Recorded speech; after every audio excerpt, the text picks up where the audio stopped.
Mumbai Indians versus Gujarat Titans మ్యాచ్లో game changer ఎవరంటే అది ప్రసిద్ధ్ కృష్ణ. మొదట గుజరాత్ టైటాన్స్ బ్యాటింగ్ చేసి 196 పరుగులు చేసింది. సాయి సుదర్శన్ 63 పరుగులు చేసి బాగా ఆడాడు. ఆ తర్వాత ముంబై ఇండియన్స్ బ్యాటింగ్ మొదలుపెట్టింది. మొదట్లోనే రోహిత్ శర్మ 8, రయాన్ రికల్టన్ 6 తర్వాత అవుట్ అయ్యారు. కానీ సూర్యకుమార్ యాదవ్, తిలక్ వర్మ వచ్చి మ్యాచ్ను గట్టిగా పట్టుకున్నారు. సూర్య 48 పరుగులు, తిలక్ 39 పరుగులు చేసి ఇద్దరూ కలిసి 62 పరుగులు జోడించారు. అప్పుడు అందరికీ అనిపించింది ముంబై గెలిచేలా ఉంది అని. ప్రసిద్ధ్ కృష్ణ ఎందుకు గేమ్ చేంజరో ఇప్పుడు తెలుస్తుంది.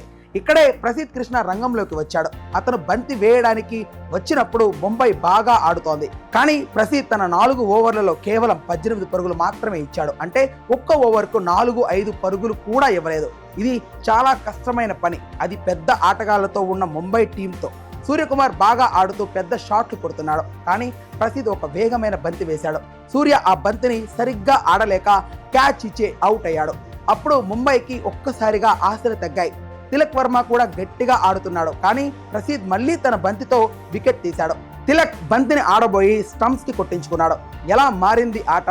సూర్య, తిలక్ ఉన్నప్పుడు ముంబై గెలుస్తుందని అనిపించింది. కానీ ప్రసిద్ధ్ ఈ ఇద్దరు వికెట్లు తీసిన తర్వాత ముంబై ఆటగాళ్లు ఒత్తిడిలో పడ్డారు. చివరికి ముంబై 160/6 పరుగులతో ఆగిపోయింది.